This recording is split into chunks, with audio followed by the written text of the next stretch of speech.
श्री शिवाय नमस्तुभ्यम। राधे राधे भक्तों, आज आप सुनेंगे फाल्गुन मास महात्म्य का अध्याय 13। श्री व्यास जी कहते हैं कि हे महाभाग युधिष्ठिर, भगवान शंकर के पश्चिम भाग में कश्यप नंदन भगवान सूर्य की स्थापना की गई है। वह स्थान रवि क्षेत्र कहलाता है। वहीं रूप और यौवन से संपन्न नासत्य नाम से प्रसिद्ध महादिव्य दोनों अश्विनी कुमार उत्पन्न हुए, जो देवलोक के वैद्यों के रूप में प्रसिद्ध हैं। विश्वकर्मा की पुत्री संज्ञा अंशुमाली भगवान सूर्य को ब्याही गई थी। संज्ञा के यमराज और यमुना, ये दो संतान उत्पन्न हुई। यमुना महानदी के रूप में प्रसिद्ध हुई। संज्ञा को भगवान सूर्य का तेज सहन नहीं होता था, अतः उसने अपनी छाया का आह्वान करके उससे कहा, तुम मेरे ही भांति भगवान सूर्य की सेवा में उपस्थित रहो। मेरे पुत्रों से और मेरे पति सूर्य देव से सदा उत्तम बर्ताव करना। ऐसा कहकर संज्ञा देवी पिता के घर को चली गई। वहां उसने अपने पिता विश्वकर्मा का दर्शन किया और विश्वकर्मा ने भी बड़े आदर से उन्हें रखा। कुछ समय तक वे पिता के घर में टिकी रही। तब उनके धर्मज्ञ पिता विश्वकर्मा ने अपनी पुत्री से प्रेम पूर्वक कहा, बेटी, यहाँ तुम्हारे रहने से धर्म का लोप हो रहा है, क्योंकि अपने बंधु बांधवों के साथ स्त्रियों का अधिक काल तक रहना उनके लिए यशकारक नहीं होता। स्त्री पति के घर में रहे तभी उसकी शोभा है, इसलिए तुम पति के घर जाओ। पिता के ऐसा कहने पर संज्ञा ने बहुत अच्छा कहकर उनका आदर किया और वहां से निकलकर उत्तर कुरु को प्रस्थान किया। वह सूर्य के तेज से भयभीत थी, अतः घोड़ी का रूप धारण करके वहां तपस्या करने लगी। इधर भगवान सूर्य ने अपनी दूसरी पत्नी को संज्ञा ही समझकर उसके गर्भ से 2 पुत्र और एक सुंदर कन्या को जन्म दिया। छाया अपनी संतानों के प्रति जैसा प्रेम पूर्ण बर्ताव करती थी, वैसा संज्ञा की कन्या एवं पुत्रों के साथ नहीं करती थी। लाड प्यार तथा भोजन आदि में वे प्रतिदिन भेदभाव करती थी। यमुना ने तो उसके इस बर्ताव को सह लिया, किंतु यमराज से नहीं सहा गया। उन्होंने पिता के समीप जाकर प्रणाम पूर्वक कहा, तात, ये मेरी माता नहीं है। ये सुनकर भगवान सूर्य ने छाया को बुलाकर कहा, देवी संज्ञा कहाँ चली गई? मुझे सच सच बताओ, तुम देवी संज्ञा नहीं हो। उनके बार बार पूछने पर भी जब उसने नहीं बताया, तब वे क्रोध में आकर श्राप देने को तत्पर हो गए। इससे भयभीत होकर उसने सब वृतांत ज्यों का त्यों बता दिया। यथार्थ बात ज्ञात होने पर सूर्यदेव विश्वकर्मा के घर गए और विश्वकर्मा से संज्ञा के विषय में पूछा, तो वे बोले, हे देव, संज्ञा आपके भेजने से मेरे घर आई अवश्य थी, किंतु मैंने उसे पुनः वहां भेज दिया था। ये सुनकर भगवान सूर्य ने समाधि में स्थित होकर देखा कि संज्ञा घोड़ी का रूप धारण करके उत्तर कुरु में तपस्या कर रही है। उन्होंने ध्यान के द्वारा ये भी समझ लिया कि मेरे तेज से असहाय होने के कारण वह मेरी ओर देखने में समर्थ नहीं हो सकी। आज 50 वर्ष व्यतीत हो गए, उसने पृथ्वी पर जाकर तपस्या की है। तब भगवान सूर्य शीघ्रता पूर्वक संज्ञा के पास गए। उस समय वे धर्मारण्यपुर में आकर तपस्या में संलग्न थी। भगवान सूर्य को आया हुआ देखकर सूर्य पत्नी संज्ञा पुनः घोड़ी के रूप में स्थित हो गई। तब भगवान सूर्य भी अश्व हो गए। फिर उन दोनों का मिलन हुआ। इससे वे दोनों अश्विनी कुमार जुड़वे प्रकट हुए। उनके दाहिने खुर से पृथ्वी वितीर्ण हो जाने के कारण वहां पर एक कुंड बन गया और उसमें जल प्रकट हो गया। इसी प्रकार पिछले चरणों से भी एक दूसरा कुंड बन गया। उसमें स्नान करने से मनुष्य सब पापों से मुक्त हो जाता है और उसका शरीर कोढ़ आदि रोगों से पीड़ित नहीं होता। हे राजन, इस प्रकार तुमसे मैंने अश्विनी कुमारों की उत्पत्ति का वृत्तांत बताया। देवताओं ने वहां भगवान सूर्य को वकुल वन के स्वामी के रूप में स्थापित किया। साथ ही वहां संज्ञा रानी और दोनों अश्विनी कुमारों की भी स्थापना की गई। जो मनुष्य इंद्रियों को संयम में रखकर श्रद्धा पूर्वक सूर्य कुंड में स्नान करता है, वह महान नरक में पड़े हुए पितरों का भी उद्धार कर देता है। जो श्रद्धा पूर्वक देवताओं और पितरों का तर्पण करके उस कुंड का जल पीता है, उसका पुण्य कोटि गुना होता है। रविवार युक्त सप्तमी में तथा चंद्र ग्रहण और सूर्य ग्रहण के समय जो सूर्य कुंड में स्नान करते हैं, वे फिर गर्भ में नहीं जाते। संक्रांति, व्यातिपात और वेदती योग में पर्वों के अवसर पर शुक्ल और कृष्ण पक्ष की पूर्णिमा, अमावस्या एवं चतुर्दशी को जो सूर्य कुंड में स्नान करता है, उसे कोटि यज्ञों का फल प्राप्त होता है। जो मनुष्य एक चित्त होकर बकुलादित्य का पूजन करता है, वे जब तक सूर्य देव तपते हैं तब तक परमधाम में निवास करता है। उसे कभी सर्प का भय नहीं होता, भूत और प्रेत आदि की बाधा भी नहीं प्राप्त होती। जो मनुष्य रोगग्रस्त हो वह सूर्य कुंड में 6 महीने तक स्नान करने से सभी रोगों से मुक्त हो जाता है। हे युधिष्ठिर, जो मनुष्य इस धर्मारण्य क्षेत्र में कन्यादान करता है वह उस विवाह यज्ञ से पवित्र चित्त होकर ब्रह्मलोक में पूजित होता है। इस क्षेत्र में गौदान, शय्यादान, मूंगा, घोड़ा, दासी, भैंस, तिल एवं सोने का दान करना चाहिए।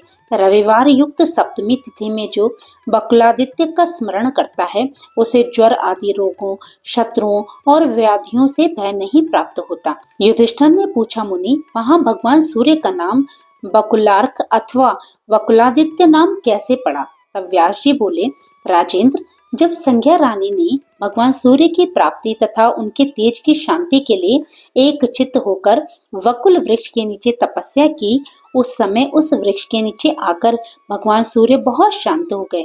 उस वृक्ष के नीचे तभी रानी ने 2 परम मनोहर दिव्य रूपधारी पुत्र उत्पन्न किए। इसी से भगवान सूर्य का नाम वकुलार्क हुआ। जो वहाँ स्नान करता है उसे कोई व्याधि पीड़ा नहीं देती तथा वह धर्म, अर्थ एवं काम को प्राप्त होता है।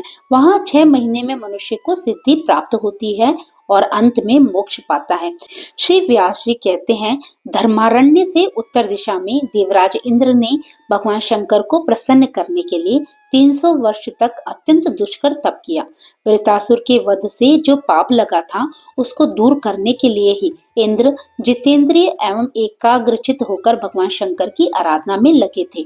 उस समय भगवान चंद्रशेखर उनकी तपस्या से बहुत प्रसन्न हुए और उनके पास आकर बोले, देवराज, तुम जो कुछ मांगते हो उसे मैं दूंगा। तब इंद्र ने कहा, देवेश्वर, कृपा सिंधु महेश्वर, यदि आप मुझ पर प्रसन्न हैं तो वृतासुर को मारने से मुझे जो पाप लगा है उसका नाश कीजिए।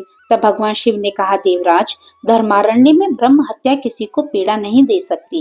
गौ हत्या, द्विज हत्या, बाल हत्या और स्त्री हत्या भी मेरे, ब्रह्मा जी के, भगवान विष्णु के तथा यमराज के वचन से कभी यहाँ प्रवेश नहीं करती। अतः तुम इस तीर्थ में प्रवेश करके स्नान करो। तब इंद्र कहने लगा, दया सिंधु महेश्वर, यदि आप मुझ पर संतुष्ट हैं तो मेरे नाम से यहाँ स्थापित हो। तब महादेव जी ने तथास्तु कहकर इंद्र की प्रार्थना को स्वीकार किया और लोगों के हित की इच्छा से सबके पापों की शुद्धि के लिए धर्मारण्य में इंद्रेश्वर नाम से वे विराजमान हुए। जो मनुष्य सदा भक्ति पूर्वक पुष्प और धूप आदि से भगवान इंद्रेश्वर का पूजन करता है वह सब पापों से मुक्त हो जाता है। विशेषतया माघ मास में अष्टमी और चतुर्दशी तिथि को सब पापों की शुद्धि के लिए भगवान शिव की पूजा करने वाला मनुष्य शिवलोक में प्रतिष्ठित होता है। जो चतुर्दशी तिथि में सांग रुद्र जप करता है वह सब पापों से शुद्ध चित्त होकर परम पद को प्राप्त होता है। जो कुष्ठ आदि महारोगों से ग्रसित होते हैं वे स्नान मात्र से शुद्ध होकर दिव्य देह धारण कर लेते हैं। जो स्नान करके देवादिदेव इंद्रेश्वर का पूजन करता है वह ज्वर के बंधन से छूट जाता है।